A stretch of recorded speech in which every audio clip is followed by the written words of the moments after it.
Good evening. Okay, we're on to the next part of modes. So the next shape that we're going to look at is shape 3.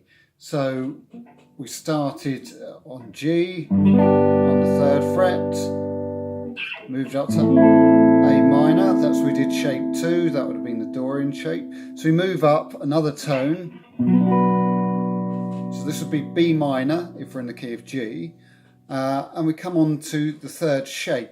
So again, the first thing to do is establish the points of reference. So it's a minor chord. Make sure you can play it in the F-shape configuration. You've got a minor 7th there as well. So you just lift this finger from the D string. So all the same points of reference we've got that we had when we were looking at the previous shape. We can also play our pentatonic around it.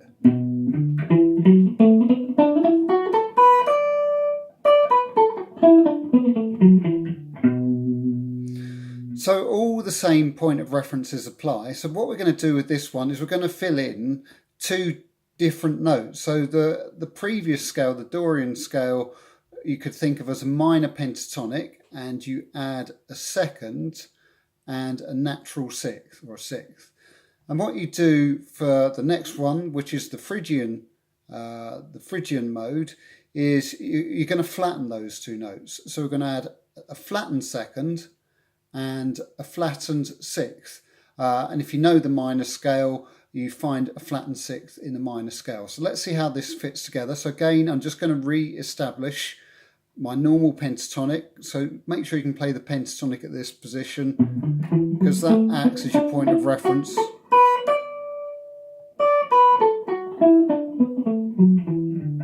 And now I'm going to fill in the gaps. So the first gap I'm going to fill in is I'm going to play 1 fret up from the root note, and that is, so I'm going from 7 to 8. So that is the jaws interval, the flattened 2nd. So the first string is basically going 1st, flattened 2nd, flattened 3rd.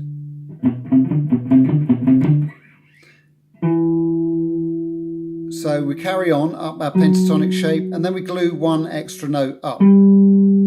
So we're going 7, 9, 10. And then we do the same on the next string. So let's just recap those strings. So we've gone 7, 8, 10. So just basically adding the flattened 2nd interval. So that would be the scale in an octave. So the scale would be 1st, flattened 2nd, flattened 3rd, 4th, 5th, flattened 6th, 7th, flattened 7th, octave.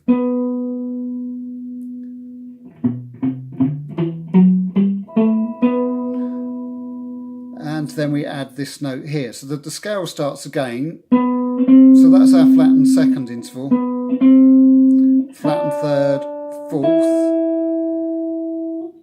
And here it's the pentatonic shape, but we're going to fill in these 2 notes here. So that note we've added there is the flattened 6th interval. That's your flattened 7th, and then you're back to the octave again. So in terms of shapes, we're doing 1, 2, 2, 4. And then if you notice, we're back to like our original exercise again. We've got this fingering pattern, just like the original exercise. We're using the 1st finger, the 3rd finger, the 4th finger, and then it's just a 2 fret jump, and then we're back in the other part of the exercise. 1st finger, 2nd finger, 4th finger.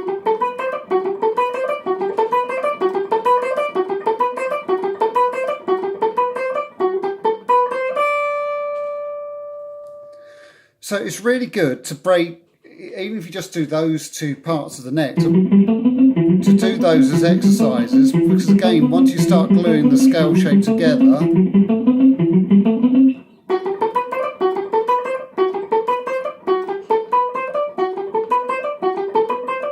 it's going to be a lot easier.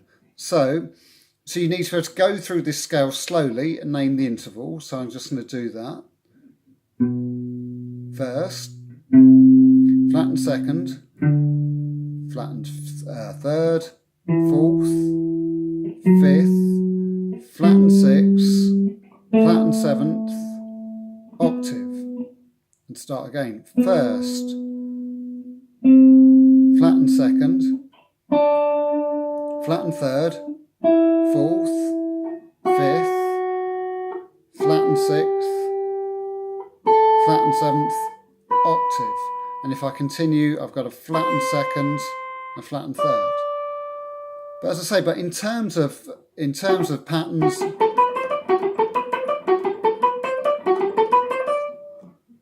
that's the easiest way to break it down. As I say, on the top two strings, going first finger, second finger, fourth finger, first finger, second finger, fourth finger.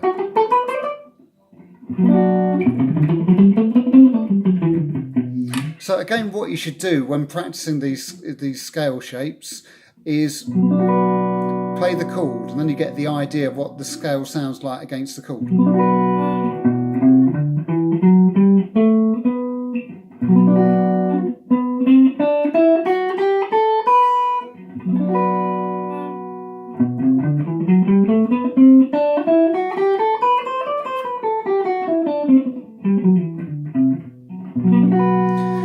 So there's, again, like I said, there's two ways you can approach it. I would approach it by breaking it down into octaves slowly and naming the intervals like I did. And then you can also play it where you just loop all the notes up and down the scale.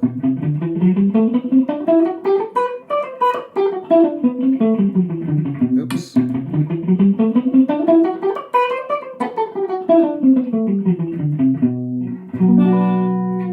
Now, in terms of the chord progression, I mean, to practice over, an obvious one is playing the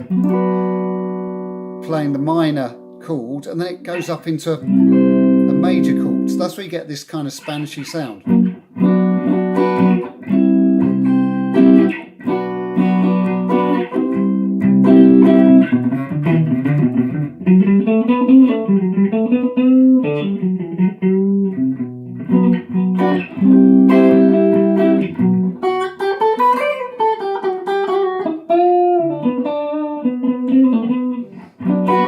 So, and again, with the Dorian mode, you can apply the same kind of tactics when soloing with it. Is, you know, start pentatonic and then start bringing in the flavor notes of the scale.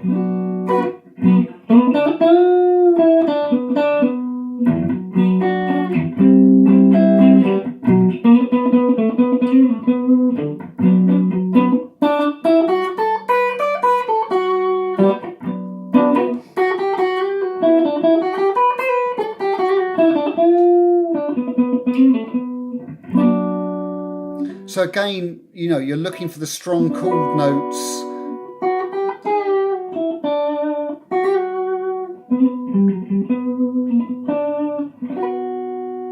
And look for where the extra notes are. And a good phrase tends to resolve on one of the chord notes.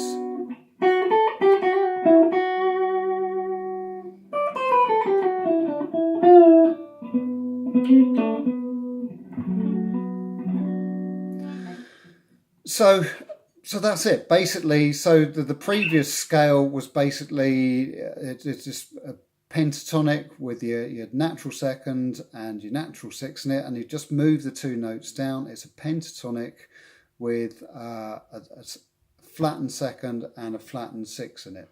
And as I say, if you break it down into those patterns, you should be able to find it fairly easy. Now, in terms of example pieces of music, it's a lesser used scale, but the two best examples I can think of is the solo to White Rabbit and the Pink Floyd song Set the Controls for the Heart of the Sun. So I'll go for set the controls to the heart of the sun. That was written in E Phrygian, and so it would go like this.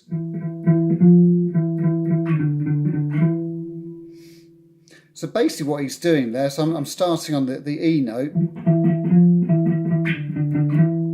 and he goes from E, he goes up to the flattened second, then goes down to the seventh and comes back again. So you can see it comes from that shape.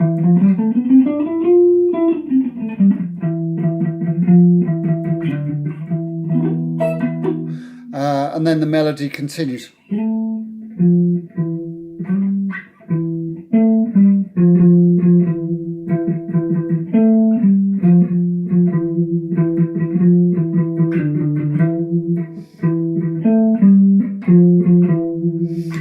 And then he just moves the same riff just up one string, and it becomes A Phrygian.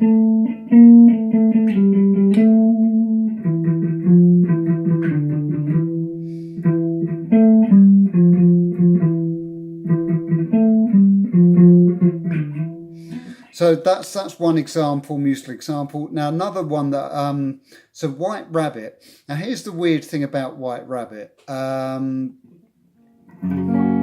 So we'd be talking, it'd be F sharp, it's in the key of. Now what you would expect is it to go from F minor to make the jump that way. But it doesn't. It actually goes from F sharp major to G.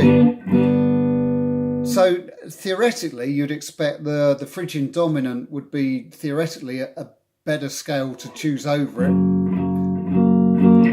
but the solo is definitely in the Phrygian mode, but it sounds fine.